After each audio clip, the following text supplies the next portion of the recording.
grab a drink, light a candle, and let's bitch. Oh, God. All right. Hi, everyone. Happy Saturday.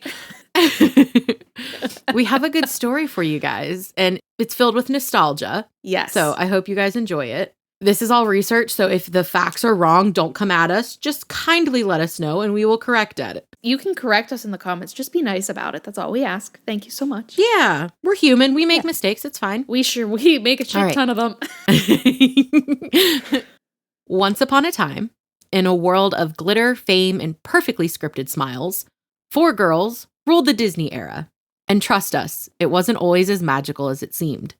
From the all-American sweetness of Hilary Duff to the headline-stealing highs and lows of Lindsay Lohan, from the double life domination of Miley Cyrus to the quietly powerful rise of Selena Gomez, they weren't just stars, they were the moment. But behind the catchy theme songs, red carpets, and squeaky clean reputations were scandals, glow-ups, breakdowns, and some of the most iconic comebacks Hollywood has ever seen. So the question is, who handled the fame the best? Who broke the rules? And who turned all that drama into an empire? Welcome to the Disney Divas, the ultimate child star tea, where the tea is hot, the nostalgia is real, and nothing stays behind the castle walls. Let's get to it. Ooh, I'm excited. I'm quite proud. You should be. Okay, so first thing we have to talk about when it comes to Disney. How many of you practice the Disney intro with the fake wand? All in of the us. beginning of any episode or movie? All of us, right? Yeah, it had Every to single have one been. of us. I sure did. Right? I wanted to be that person who did that. And then like you got to see the evolution of them do it for the first time. And then when they became older, and it was nostalgia and it was sweet, but it's like, I still haven't gotten to do it yet. So I'm just over here waiting for my moment. So we're going to start with Miley Cyrus. So her early life, she was born November 23rd of 1992 in Franklin, Tennessee. Her birth name is Destiny Hope Cyrus, but her parents always called her Smiley. So she changed her name legally. She did actually change it legally? Yeah, she did. I didn't remember know that being a big headline, like, oh, it's not her name. It is. She legally changed it. So it was Destiny Hope, and she changed it to Miley Ray. Oh, I definitely did not know that. Yeah, and even though like Billy Ray's her dad, she says that the Ray is in honor of her grandfather. Aw, that's nice. Yeah, it's really sweet. I like that. She's the daughter of country singer Billy Ray Cyrus, known famously for his song, The Achy Breaky Heart, but obviously he has a bunch of other music songs in there. She was raised on a farm with a close-knit musical family environment. Early exposure to entertainment industry through her father's career. So you can YouTube it or Google it. You can see a bunch of like interviews that he did when he was at his peak and he had her come on the shows with him. And she was a baby. Like she was adorable, chubby cheeks, like holding a baby doll. So that was obviously her first like early exposure to the entertainment world and being on TV. But she developed interest in acting and singing as a child. I can imagine, like, if your parents she sees her dad doing these things.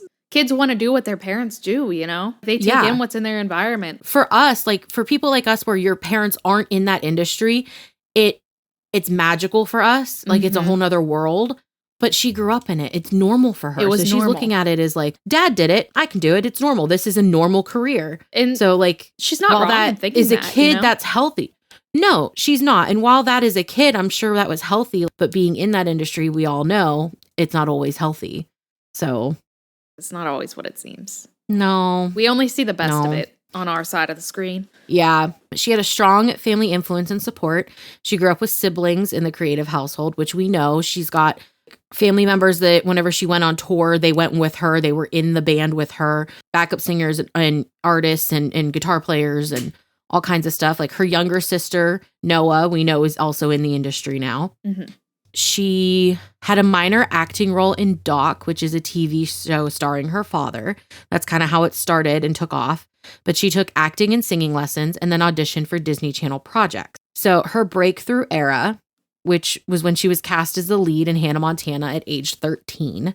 She actually talked about this recently on her 20th anniversary special about how she went in and auditioned and, you know, was very excited, was super happy. And then she also talked about, it was really humbling. She was like, I was excited about dating a boy in class, and I was excited about being a cheerleader. And, you know, I could take it or leave it if I got the role or not, but I was really wanting the role. But if I didn't get it, it is what it is. Because she was like, just that's a teenager. humbling. She's a teenager. Like, she was like, this is great, but if it doesn't work out, it doesn't work out. Lo and behold, like, it was going to change her life. And she probably didn't know that at all. No. The show premiered in 2006. And it became a massive global success, where she plays Miley Stewart / Hannah Montana, which is a double life concept, which kind of also works for her real life, because she was Miley Cyrus, also Miley Stewart, also Hannah Montana. So it kind of corresponded with what was going on in her real life. She became a teen idol and a Disney superstar. She released multiple soundtracks and albums. She starred in the Hannah Montana movie, launched concert tours, which was the Best of Both Worlds tour, built a multi-million-dollar brand. When she went on tour, that's whenever she had like Taylor Swift and the Jonas Brothers, and there was that big special, and they didn't think it was going to be super long, but it ended up like becoming huge, and everybody wanted to be a part of it. And she was talking on the reunion about how, or the anniversary show, about how like she had influence at this point where she was able to use it. And she had said like, I'll go on tour if my boyfriend can come with me, which was Nick Jonas at the time. That's funny. The Jonas Brothers went on tour. They went on tour because she's like, I want to be with my boyfriend. She's a teenage girl. Yeah. Why wouldn't you? She wants to use spend that time influence. with him. Like, that makes sense. Yeah. She built a multi-million-dollar brand, sorry. Which, if you remember, Walmart had a clothing line. Yes, I forgot that, but they sure did. They did. Yeah, she had this one. I had this one T-shirt where it was like gray and it had a microphone and the strap like went around.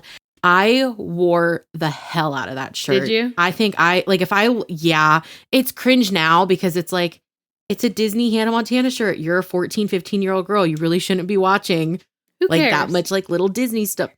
Yeah, exactly. But like, I remember going to like fun days at school wearing that shirt. And everyone being like, oh, what is that? And I'm like, oh, it's Miley. It's Miley Cyrus. That's what it is. Look at her. Like, those same people who were like, why are you wearing that? Are also probably listening to Miley Cyrus right now. Exactly. So, like, don't shame me. Exactly. She was balancing school, fame, and filming. She had close relationships with family, maintained increased media attention, loss of privacy. Like, think about it. You're a 14, 15-year-old girl. You're wildly known. All you want is privacy. You're going through like a major change in your life, and it's all broadcasted.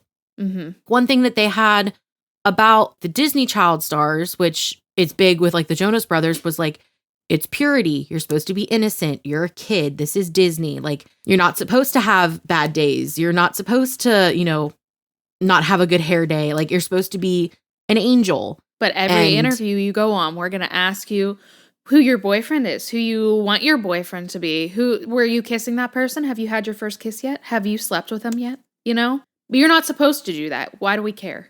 Right. Like, I remember the Jonas Brothers had purity rings, but like, why are we going on these interviews as adults asking children? Yeah. These are children. Exactly. Have you lost your virginity yet? Like, it's why none of is your that business. any of your business? It's none of your business. So around from like 2012 to like 2016, she was trying to publicly distance herself from that Disney image. So she, like, Hannah Montana was no longer airing. It had ended. She had released an edgy album called Bangers with a Z. And that was kind of like, it was very different than what we had previously been experiencing. But we also have to remember, everything that we previously have been experiencing was Disney branded Miley Cyrus. And she wasn't a kid anymore. No, she wanted to branch out. And let's face it, it's the Disney thing to do. We're going to hear about this every time we bring up one of these Disney stars. The Disney thing to do to get your mind off of being this innocent Disney child is to cut the cord and cut it dramatically, because otherwise no one's going to fully believe that you have transitioned away from it. Like, there's a star in here, one or two, where I'm like, I still look at them and instantly think you're this innocent Disney kid because they never had this moment. Yeah. I think like a current person that's doing that right now, Sabrina Carpenter. She's doing risky things on tour, and she is using like a lot of burlesque in her music and sexualized lyrics but she was a Disney star. She doesn't want to be a Disney star anymore, and that's what she has to do to try to get people to be like, hey, this is me. I'm not 14 anymore on a children's TV show. I am, I don't know, 25. I assume she's probably 25. Doing her own thing, exactly what she wants to be doing. What I don't like is our parents' generation, and I talked to you about this earlier, our parents' generation, they had like the rock stars of the 80s. Yep. Who were like cross-dressing and doing cocaine, and like all of that was fine. But if you have someone who was a Disney star dry humping a foam finger, you think, oh, that's horrible. You can't do that. Really? Like, I'm not saying I want to do it. I'm not saying it's something that I think, 11-year-olds should be watching, but you're not a child anymore when you're doing that. You're an adult now. Why are you letting your child watch that? So it's controversial. It's very much along the lines of like, who do you want to be? You're an adult now. You're no longer a Disney kid. You're not under these rules. Because think about it, through the time where you're supposed to be finding who you are and changing and becoming someone that you want to be, you're working. You're being told, no, you can't do that. Yeah. Yeah, you're working. You're being told, no, you can't do that. No, you can't do that. This is how it is. This is what you say. This is how you look. So no wonder by the time they become an adult, they're like, fuck that. I want to do this. It's going to get crazier and crazier. It's like telling that teenage daughter, I don't want you dating the boy next door. What do you think she's going to do? Oh, she's going to date the boy next door. The more you tell her, I was that the more kid. you tell her, you were that kid. The more you tell her you don't want her to see the boy next door, the more she's going to climb out her window to see the boy next door. The way my dad was like, don't date this boy, don't date this boy, don't date this boy. And the way I went and dated that boy like 4 years later. You were like, bet. I just waited till we were out of high school. And then I was like, all right, I don't live here anymore. I'm going to date the boy. Was he right? Yeah, he was right. No, I shouldn't have dated the boy, but I did. I think it's part of it is because of like what I'm going through right now. But I get so frustrated when you have an older generation constantly just judging. Yes. Rather than, even with Sabrina Carpenter, like there have been people that are in the older generation who are like, I can't believe she's going out on stage in that. That's ridiculous. She shouldn't be wearing that. That's inappropriate. And I'm like, okay, but you also had this person and this person and this person who also did those things. Exactly. And it was fine for them because exactly they were adults. They were 25. They were adults. But now a 25-year-old is still looked at as a kid, not an adult. Yes. Which, as a 30-year-old, do I feel like an adult? Absolutely not. However, and also like you're being told when you're younger that you need to grow up and you need to grow up and you need to grow up. And now you're doing these things that show that you're a grown up and people are pissed off at you about it. What do you want me to do? Exactly. So I can only imagine what these stars went through knowing that is how we were raised and knowing how, like, that's how people treated our generation. I can't even imagine what they were like getting that even more being under Disney. Mm-hmm. Now, I'm not saying Disney's evil. That's not what I'm saying. Like, Disney has a place. I firmly believe that Disney is made for a reason. Walt Disney did what he was set out to do. It has a thing. And I agree with, like, if you're being this idol for children, you need to act a certain way. And we've both been Disney fans. We've both been and probably are still. I know you are still. I'm still a Disney fan. Like, I have nothing against them at all. It's just I want to talk about the people. I want to talk about the people and maybe how, like, our lives growing up were different from their lives growing up. And I don't think there's anything wrong in that. But I also don't want to get sued by Disney. We like you. I've never been to your park, but I've heard it's great. Yeah. All right. So she released the edgy album Bangers, and she had notable controversial performances like the VMAs. So this is obviously referencing whenever she went on stage with her like super short blonde cropped hair. She's wearing like that white skin tight bodysuit that's got holes in it. And she's got the foam finger and she's dancing. And I think they were like giant, like almost like Chuck E. Cheese rats or whatever they were that were like the costumes that were on stage. But she went up there and she was, dancing provocatively and she was doing things that were provocative. That was the style of her album. So it makes sense that she was doing that. Yeah. Like I said, people were having difficulty understanding that she is no longer this young kid. Because think about it. Show premiered in 2006 when she was 13. Well, I think it premiered a year later. So 14. This would have been 2013. So 7 years later. yeah. She's what, 22? No, 22. 14, 15, 16, 17, 18, 19, 20, 21, 22. Yeah.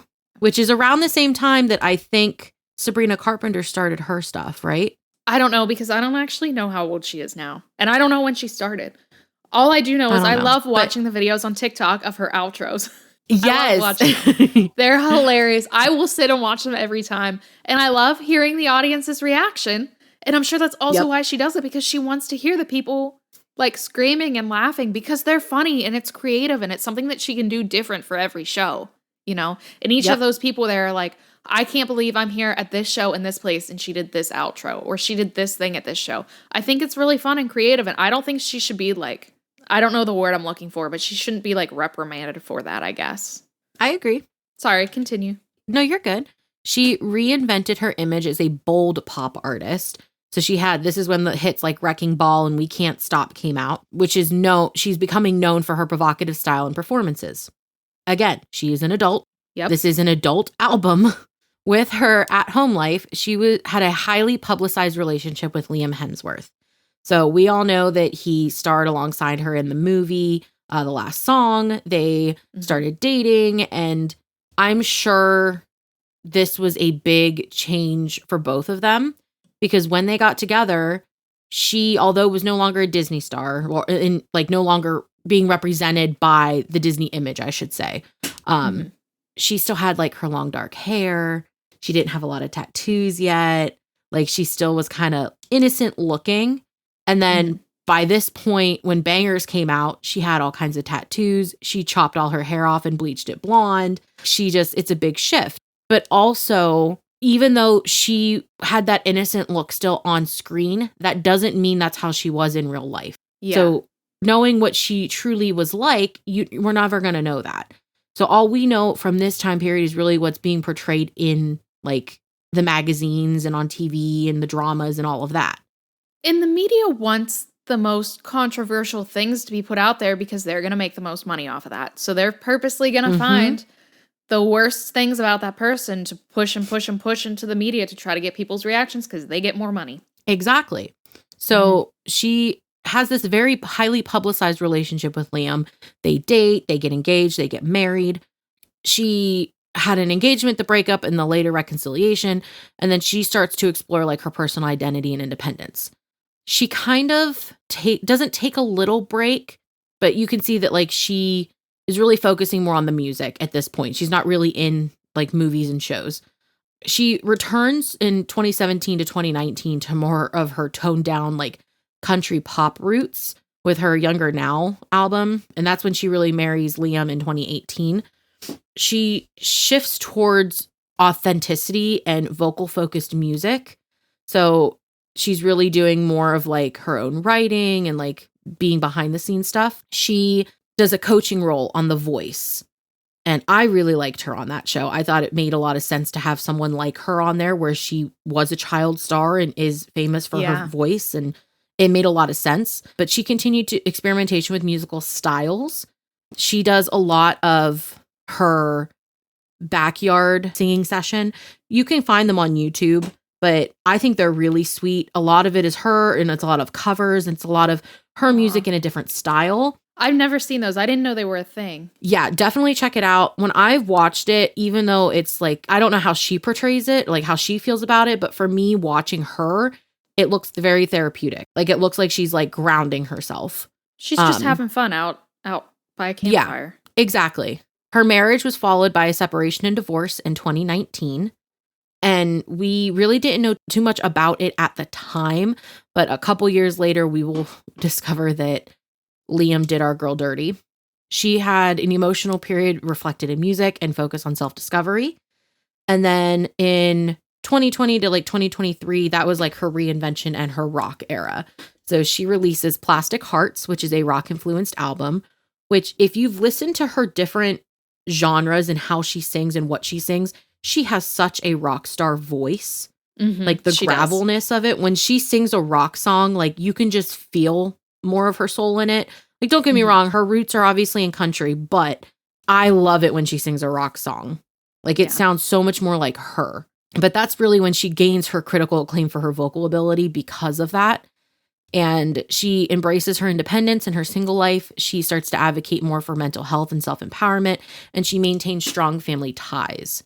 So legacy and the 20th anniversary, so 24 to 26 or 2026, she got to just celebrate her 20 years since Hannah Montana debut. And if you haven't seen the special, go see it. It's really sweet. I need to go see it. It's really sweet. They did a great job with it, and she just looks amazing. Like, because she focused so much on her music, which good for her. But because other than that, she wasn't on TV, I felt a lot since. Like, she did things like The Voice, and she did like small specials here and there, or like side bits, but she wasn't on TV in a main role like she was with Hannah Montana. You don't really get to hear her talk. So when you hear her talk, you think you're getting ready to hear like Miley Stewart, this young, Hannah Montana girl. But when she talks as an adult. Like, she talks with her voice. And it's a little shocking at first for me to hear that, but it makes sense because you can't keep them in this bubble. They're always going to be immortalized as a 13, 14-year-old girl. And it was really sweet to hear her talk about Hannah Montana and the good side of it. Because like you said, you only get to see the controversial side with the media. Like, you only get to see the bad because it's more clicks, more buys, more money. So to get to see and hear from her that she did appreciate it, she did enjoy it, she does miss it, it feels like coming home. It was really sweet as a fan to get to see that. But she was recognized as a versatile, enduring pop icon. She reflects on her Disney roots while maintaining evolved identity, and she's continued her success in her music, fashion, and media. She does have a more private, personal life now compared to earlier years, which I absolutely understand. Yeah. She focuses on stability, creativity, and long-term career control, and she's maintaining connection with fans and legacy. I think it's funny when I don't want to call us nobodies, but when you're not famous and you're just, a person, a non-famous person, a regular person, which not that they're not, but you know what I mean. Yeah. And you go to school, you're 14, 15, 16 years old. How many times walking into a classroom did a 16-year-old boy yell something provocative but stupid? Every time. Not towards me, all but the every time. No, but like just out in front of everybody, like all the time. Oh, or like all the time, consistently. Exactly. And when did a girl say something that she shouldn't have said? All the time. Or done something, or he or she done something that they shouldn't have done, and then they got caught, or, all the time, right? But when you're a 14 to 16 to 17-year-old star, and everything is immortalized, like I remember there was times where she was saying something or doing an interview or talking or something, and she'd like stick her tongue out, and people would be like, "Oh, that's dirty. She shouldn't do that." Why? Do you know how many photos I have of us holding up a peace sign and sticking our tongue out or doing duck lips? Like, yeah, every photo from like your teens. So I don't understand why when she does it, it was like, "Oh, she's sticking her tongue out again." Or, "Oh, she's being provocative again," or "She's dancing with her, gyrating with her hips again." Like, so what? Like, she's learning who she is. All of us go through that. I remember when Party in the USA came out and people were like going crazy over the video. And I'm like, I have watched worse videos. I feel like there's a big issue with the media and with celebrities where it comes from, it's okay for this person to do it, but it's not okay for this person to do it. It's okay for this person to come into their own because they're doing it in a way that we as society say is okay, but it's not okay for this person to come into their own because they're doing it in a way that we don't agree with. Yeah. And that's a big issue, especially with child stars. How can you tell me how to find myself? Yeah. I feel for her. I think she's an amazing artist, and I loved the anniversary special. I need to go watch it. I want to watch it. I actually didn't know what was happening until a girl that I used to work with when I was in high school posted on Instagram that she went to a bar and like watched the 20th anniversary special. And I was like, I didn't realize that. I thought when I saw that she was watching like Hannah Montana, they were just doing reruns of it. And I was like, I've already watched all of them. Like I don't need to go somewhere and watch it. I didn't know it was something completely different. Right. She had made the comment on the special where they were like, "Well, how did this come about?" And she's like, "I kind of just fibbed into life. Like she would do these interviews on the carpets and they'd be like, oh, it's almost the 20th anniversary. Are you going to do anything? She's like, yeah, we're going to have a party. We're going to have a special. Like, it's going to be great. No one had planned anything. She That's just started funny. saying it until it became a thing. I'm like, that Good is for her. manifestation. Good for you. That is amazing. I love that. I am manifesting that every single one of you who listen to this, leave a comment. Yes. I And just, a like. I felt so bad for, like, I feel bad for all the child stars that have to go through Yes. it because you're going through such a big change in your life on screen. So Mhm. there's zero And I don't privacy. think anyone should have to do that. No. And I don't think it's fair that the media, because let's face it, they're all adults. These are all 30 to 50-year-old men and women interviewing Mhm. children and following children with cameras. And I get it. You have to have a job too, but there should be a limit. There should be a point where you have to think to yourself, this is a child. Leave them be. Let them do their thing. Even when she was that young, like being on tour, like she was dating Nick Jonas. There was a big thing about her dating Nick Jonas. Then Selena dates Nick Jonas. You know, it was, And they were pinned against each other because of it. yes. I feel like if you are under a certain age, you shouldn't be able to be on, I guess I can't say like on the media because like obviously there's always going to be kids on TV and stuff like that, but I don't think we should be able to interview them. I don't think the paparazzi should be able to go after them. I think if they are being published in like a magazine or something, it should be solely based on their professional career. I don't think we should allow their personal life into it until they're 18 years old. Like once they're legally adult, if they want to be able to do that, that's for them. But I don't think them under 18, anyone should be able to make that decision for them other than themselves. And I don't think until they're that age, they really understand what's happening. I think we shouldn't be allowed to do that. I don't think we should be allowed to just interview children and put whatever they say and twist their words around. I don't And think that's we what should it be able to is. do Like, think about it. When you were 14 and you talked about something, like if they brought it up now, would you look at it and go, oh, that's cringe. I can't believe I said that. Why would I say that? Like, imagine that on like such a monumental scale. And then they Exactly. twist it to make it dirty and wrong. And how can we make this a thing? How can we pin this person against that person? And that's always been a thing. Like I said, with Selena, like that, I felt like they were pinned against one another when they were younger. Now, granted, they're better where they are in life now. She was on the special. They were able to show that they're in a good place, which is great. But neither one of them should have had to gone through that when they were younger. Exactly. And there's obviously something to be said about, I do think that mental health is an issue in this world. I do think that a Yes. lot of people deal with it, Mhm. myself included.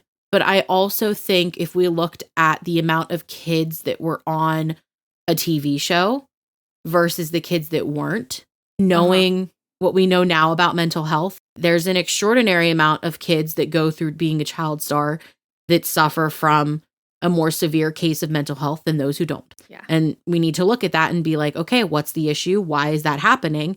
And how can we fix it? Exactly. We can cover this in a different episode because we're not going to have enough time to cover it in this one. But there is a child star that specifically, they grew up, they were an actor from the time they were like 6 years old. And then ended up when they were 17 having like a complete mental breakdown, eating disorders, severe mental health disorders. And now they're like, hey, I am a mental health professional, and they advocate specifically for child stars. And they're like, we will go on to sets and like be therapy for these child stars literally while they're working, like during their off time. And I think that's great. I think that's amazing. I think it is great. Yeah. And also, though, that person that you're talking about, when they had that breakdown, were we as a society helpful, or were we as a society putting it on social media going, oh, this person's losing their mind, rather than being sensitive about it?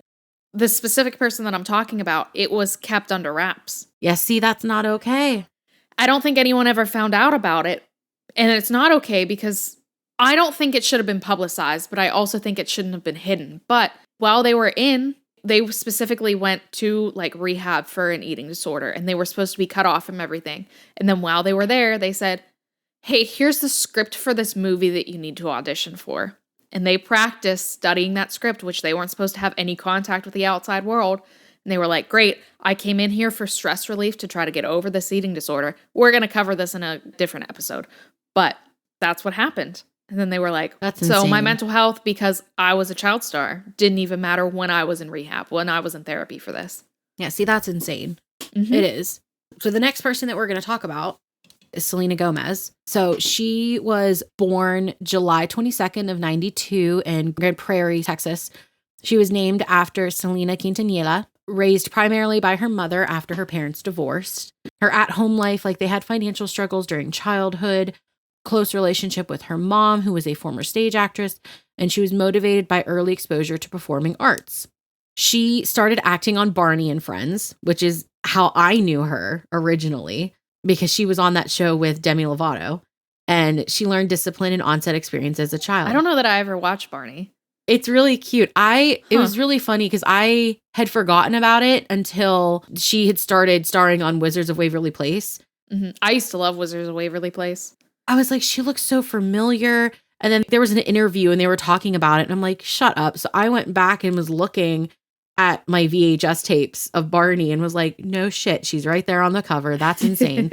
Thought that was really cool. She had her Disney breakthrough in 2007, around 2007 to 2012. She was cast as Alex Russo in Wizards of Waverly Place, and the show became a major hit on Disney Channel. She wins an Emmy as part of an ensemble. She launches her music career with Selena Gomez in the Scene, hits like Love You Like a Love Song, and then she stars in Disney films and other TV projects. She was one, while other than Miley, like Miley was one who she had Hannah Montana, and then it was music and clothing lines and stuff like that.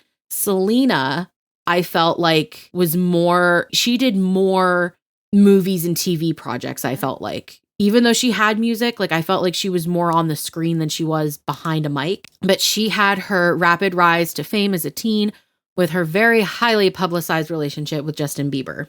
She was someone where every time she went on to an interview, everyone was always asking her about her relationship. And frankly, it was none of their business. Exactly. Like I wasn't in that relationship, so I obviously can't say anything. Only two people who know what that relationship was like was them.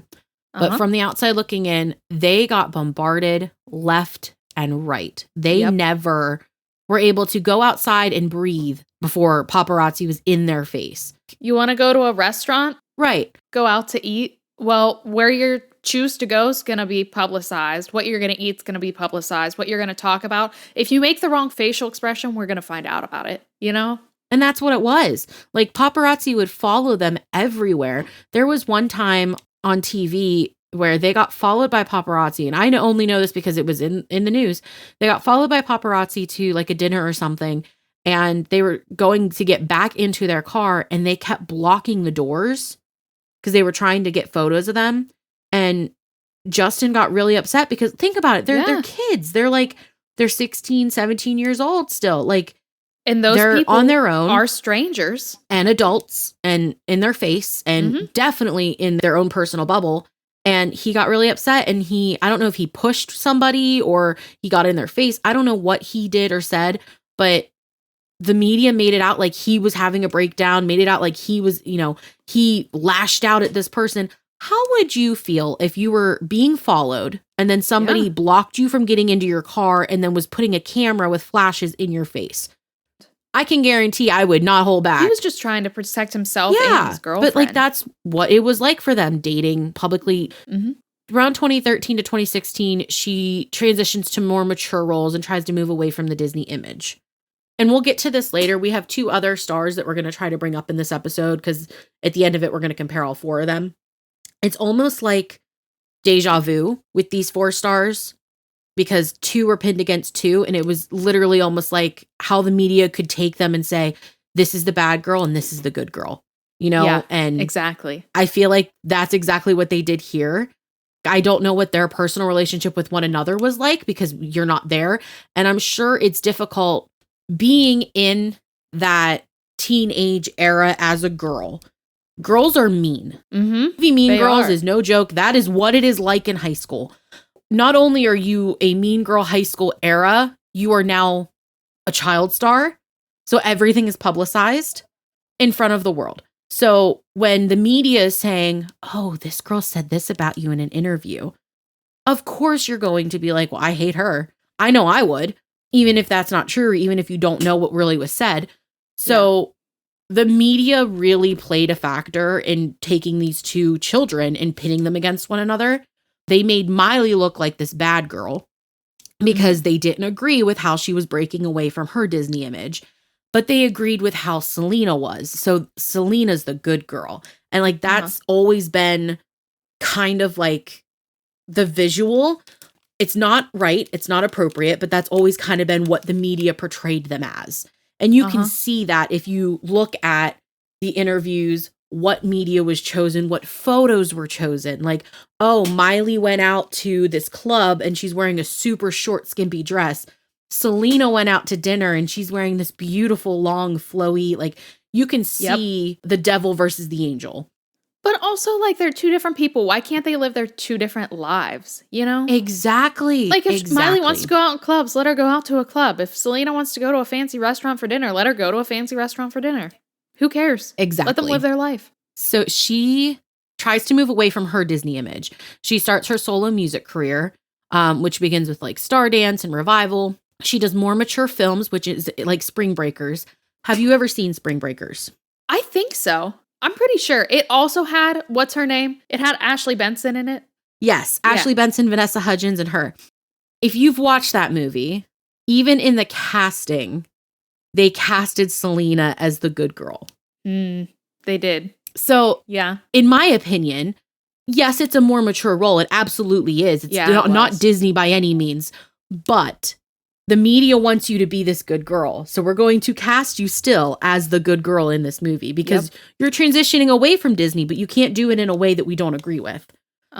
But she has songs that are hit songs like Come and Get It and Hands to Myself, which when she's on tour, if you've seen her perform with them, they are more sexy. They're not in your face like what I feel Miley did. But again, the right way to do it, the wrong way to do it per society. Yep. Obviously, because of her highly publicized relationship with Justin, it's on again and off again. And that's around the time that she was diagnosed with lupus. So she's dealing with a lot going forward right then. And she's, prioritizing health and privacy. With lupus, I lost a schoolmate to lupus. Really? And it's terrifying. I didn't know that. I'm sorry. It's terrifying. And she, I think if I remember this correctly, she had to have, was it a kidney transplant? Yeah, she got a kidney from someone. Correctly. Yeah, she had to have a transplant due to her lupus. I'm trying to remember which actress it was that. I think it was a childhood friend. No, she's an actress. Okay. So with her lupus, when she was diagnosed, she did have to undergo some chemotherapy and she had to get a transplant, which led to her canceling some tour dates in 2013, which anybody who's upset about that, get the hell over it because your health is more important. Exactly. I did find this about Spring Breakers that I did not have before. The film premiered at the 69th Venice International Film Festival, was released in March of 2013, where she portrayed Faith, a religious college student whose spring break trip takes a criminal turn. Gomez played a more mature role than her previous work and later recalled finding parts of the shoot emotionally challenging. Spring Breakers received generally positive reviews from critics, with some describing it as a potential cult classic. I wouldn't say that, but okay. The film entered various retrospective best of lists. Here's where I think it's interesting. The New York Times wrote that the film gave Selena Gomez, quote, the chance to simulate the behavior that feeds the tabloids without the humiliations or career-crushing price associated with it, end quote. I'm sorry. What? So basically, New York Times said, we gave her the chance and the option to simulate being a bad girl without the repercussions of it. It's okay to do those things as long as you're getting paid for it. Yes, that's exactly what I was taking away from that. Now, I'm not blaming her. No. I'm blaming the media and saying that it's okay for one and not the other. 2017 to 2019, her health caused her to take a break from the spotlight. This gave her the opportunity, though, to start working in a different aspect. So she produced the 13 Reasons Why show, which if you have not seen it, it is very heartbreaking. I couldn't watch it. I got to that one episode where that one really bad thing happens and I was like, I cannot watch this anymore. And I never went back and finished it. I was like, I cannot watch this actually. And I haven't read the book. It is very heartbreaking. I want nothing to do with it. Yeah. I'm sure it's a great story.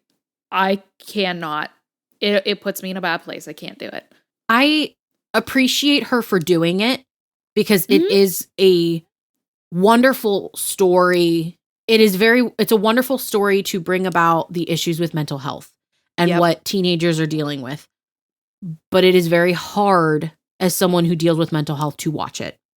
So, and that's the point. Like, that's the point. So there's some very graphic things in there that I cannot watch. Yep. She also releases singles despite some fewer public appearances. At home, that's when she undergoes her kidney transplant due to her lupus. She opens up about her anxiety and depression, and she starts to focus on healing and close friendships. So around this time is when she's doing, like, she likes to cook. So she does like a lot of like some YouTube videos of her cooking in the kitchen, and she and her younger sister are very close. There's a big age gap. So she and her younger sister do a lot together, and it's really humbling to see that. But with a lot of that, and this will play in later whenever we bring up the topic of why she's in the media right now, but you can see how she changes with her mannerisms, her talking, the way that she carries herself. She's an adult now, so she's doing more adult things. She's not a Disney star. She's trying to take back her image and make it into what she wants it to be. Around 2020 to 2022, she has what they are calling a comeback, and she returns stronger creatively. So this is when she releases the Rare album, Lose You to Love Me. She launches her beauty brand, Rare Beauty. She stars in Only Murders in the Building, which is great. Is a fantastic show. I cannot love that show anymore. I love it. And she starts to gain critical acclaim for her acting, which I think is long overdue. I really love her in that show. I will say this, for me, when I'm watching it, depending on the season, I feel like I can see when she's having more mental health flare-ups based off of how she's talking. I can see there that. are a couple seasons where she talks and like her mouth really doesn't open, and she just seems very bland, and she doesn't really have a lot of emotion. And then there are some seasons where it's like, oh my God, I feel like I'm watching her like she was when she was before. a teenager. Yes. So I personally feel that way. I don't know if that's true. She starts to advocate even more for her mental health awareness and embraces self-acceptance and independence, and she starts to build her supportive inner circle. She released it was like a behind the scenes documentary about her. I don't know if you've seen it. I haven't seen the whole thing. I've only seen clips, but it's very, when everybody, like, it was back in the day not back in the day, but a couple years ago when everybody was doing a documentary about themselves, where it the J-Lo one came out, which that one in itself is so controversial. I never watched it, but I don't plan to. No, don't watch the J-Lo one. It's not worth it. I can't believe she actually published it. There's that one. There's one about Justin Bieber. There's one about the Jonas Brothers. There's one, it was around that time a couple years ago where it seemed like everybody was doing a documentary. And you see her going through her lupus, going through her transplant, going through her recovery, being on stage and, singing. And there was a moment where they had asked her to sing with someone or to bring somebody on stage or like another famous star. And she's like, why can't it just be about me? Good. And I get that. Like, I felt that. I was like, good for you. You're right. It should just be about you. It's your show. Like, why are they pushing for you to sing with someone else? No, it should be about you. So there were moments in that where the clips that I saw where it was like, she just was not happy. Like, you could see the anxiety and the stress and the mental health just kind of like wearing on her. So I don't know if going through all of that, going through the lupus, going through everything she's gone through, if that truly has changed her in the way that she, like, her mannerisms and the way she talks and the way she walks and the way she carries herself. Because I feel like, and I know people change when they grow, but I also feel like when you look at photos and interviews of her, like, she lights up a room. And I feel like now when you look at interviews and photos of her, like, her smile just seems dull. Her voice seems like she's just tired. She doesn't seem happy. But again, all we're seeing is what the media is portraying. So is she really like that? Or does the media want us to believe she's like that? So, like, I can't trust even my own opinion, because my own opinion is only what I'm seeing through media. Botox. You know, like, could that be a factor in this? Exactly. Because Botox can change your voice. It can change your face. It can change the way, I think you can look at so many people who have gotten, I don't even necessarily know that it's Botox, but like some sort of, let's not age because that makes us look bad, even though everyone gets old. Yep. I don't know. It doesn't make any sense to me. And people will do like facial surgeries, and sometimes they don't always go well. Maybe that's what happened. I don't know. Who knows? I would like to think whenever I get to a point where I'm like, oh my God, I'm aging, that I just age gracefully. And I don't mean that in the physical sense. I mean that in the emotional sense. Me too. I already told Mike, I said, when the gray hair starts, we're just going to let it go, bro. Like, I hope you don't expect me to color it because it's just going to happen. I'm sorry. Has your gray hair not started? What do you mean when it starts? Mine hasn't yet, but Bryceland, I've had gray hair for like 8 years. My bangs, all gray hair. That's what everyone notices. They're like, wow, you do have, now that you have bangs, you do have a lot of gray hair. And I'm like, yeah, and it's going to stay there because I am not dyeing it. I tell my mom all the time, whenever she started to get gray hair, she would dye it. And I tell her all the time, I'm like, I love when you don't dye your hair. Like, if you want to put highlights in just to kind of help blend, whatever, go for it. Yeah. But do not dye it, because there's going to come a point where you're going to look like a skunk because you've been dyeing your hair and now more of it is coming in gray. But I mean, I'm not experiencing gray hair yet. I am experiencing losing my hair. Oh, I've always lost my hair. I have super thick hair, but as I've gotten older, it's thinning. I can feel it thinning. So I'm not looking forward to that. I have like a massive amount of super, super fine hair, and it's very straight. I can't do anything with it.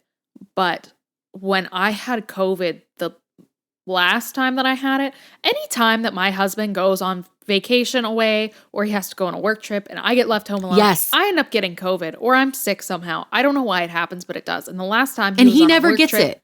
He never gets it. He never gets it. He did the first time he gave it to me. And then he was done being sick when they went on the trip and I was stuck home literally dying. But it's fine. He did give it to me that time. The last time he was on a work trip and I called him because I didn't think that I had COVID, and it was still like when it was big. And then it came out that like everyone from my work was sick and they can't come back until the end of next week. So I was like, oh shit.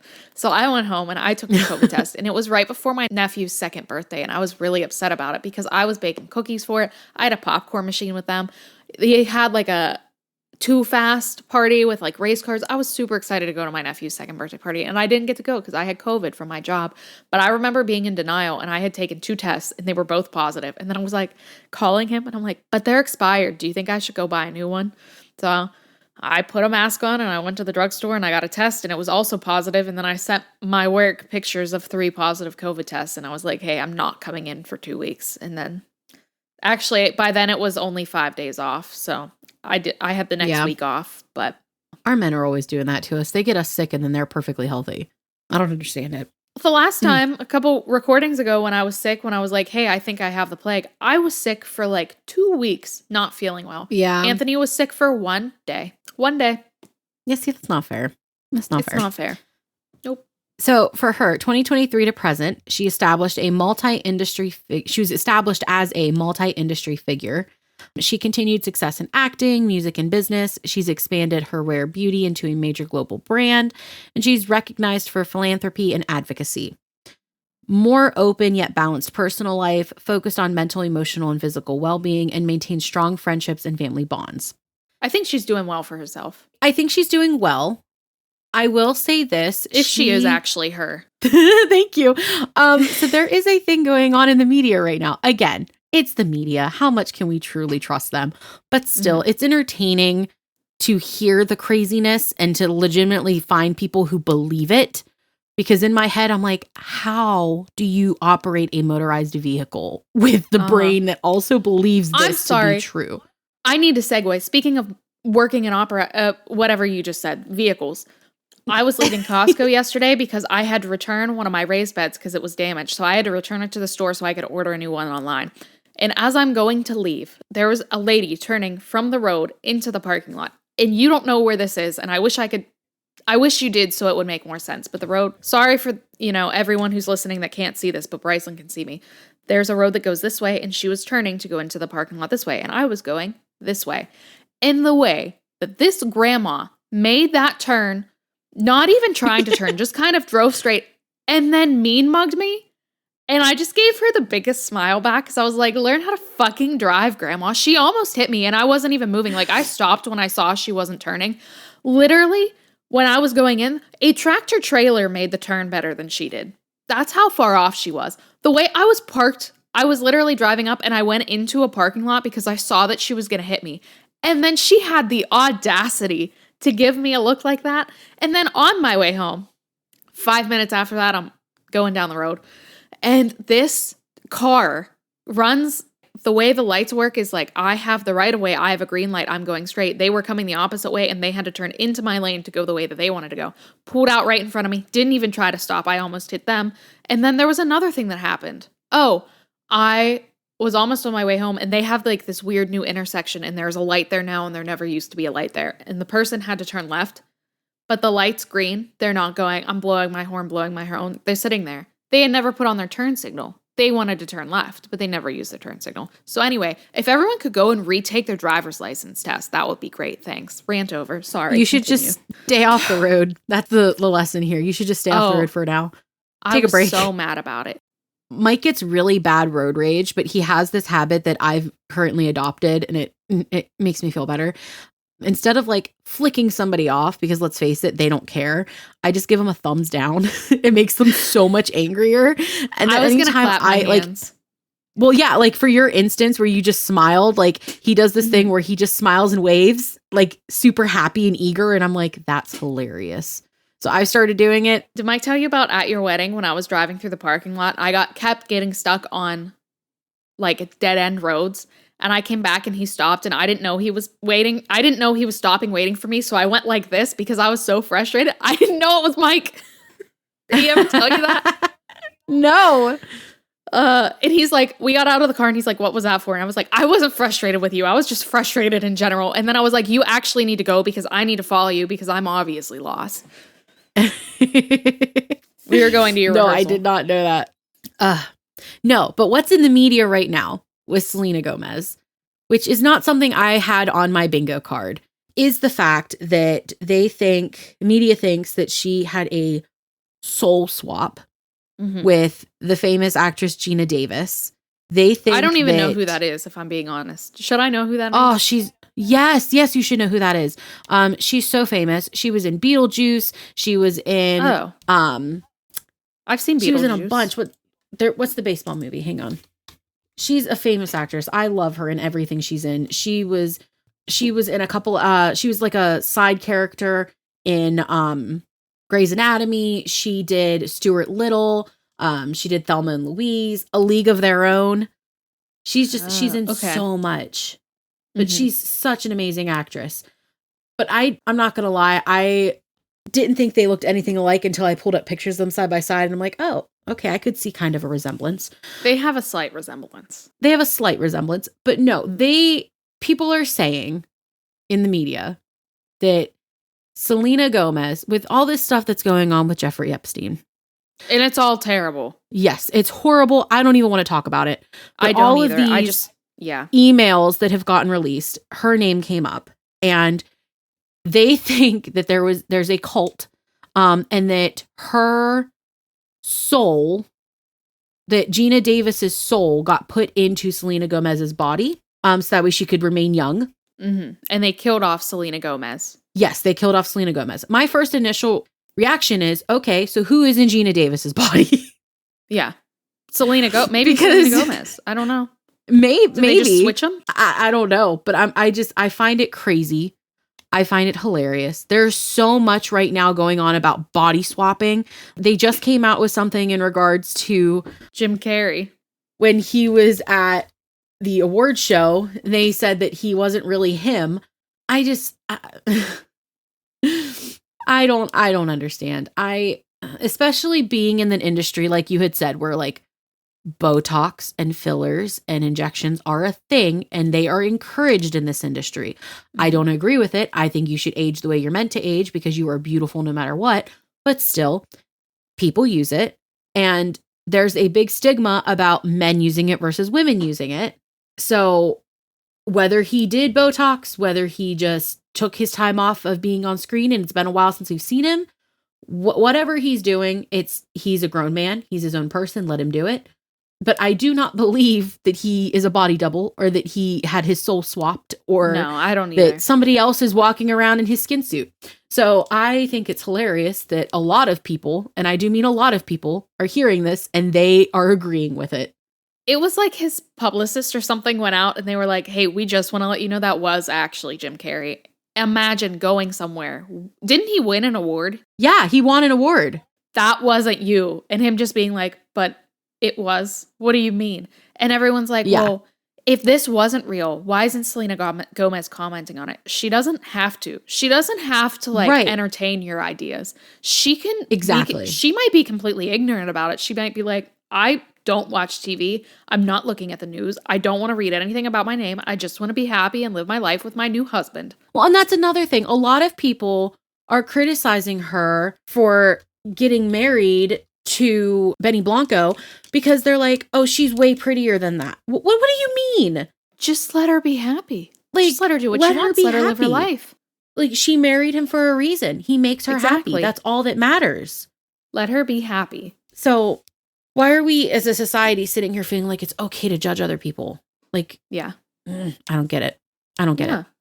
Either way, whether you were the bad side, according to the media, riding on a wrecking ball, or the good side in media, dancing with Barney, it's just, you were a child star and now you're an adult and you get to live your life and no one should have the right to tell you how to do it. Yep.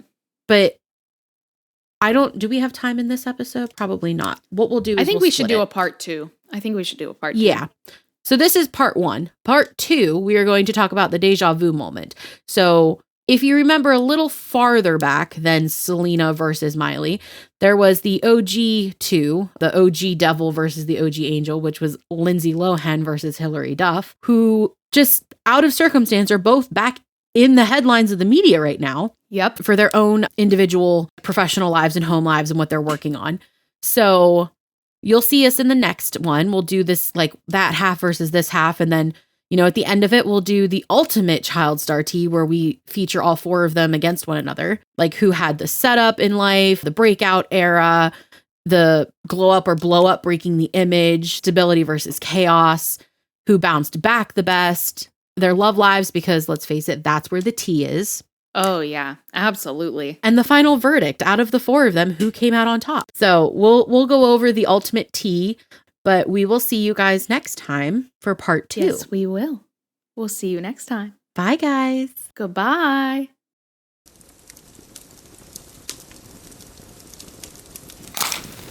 Thank you for tuning in to the Bitching Babes. To share your stories with us, please send us an email at tellthebabes@gmail.com.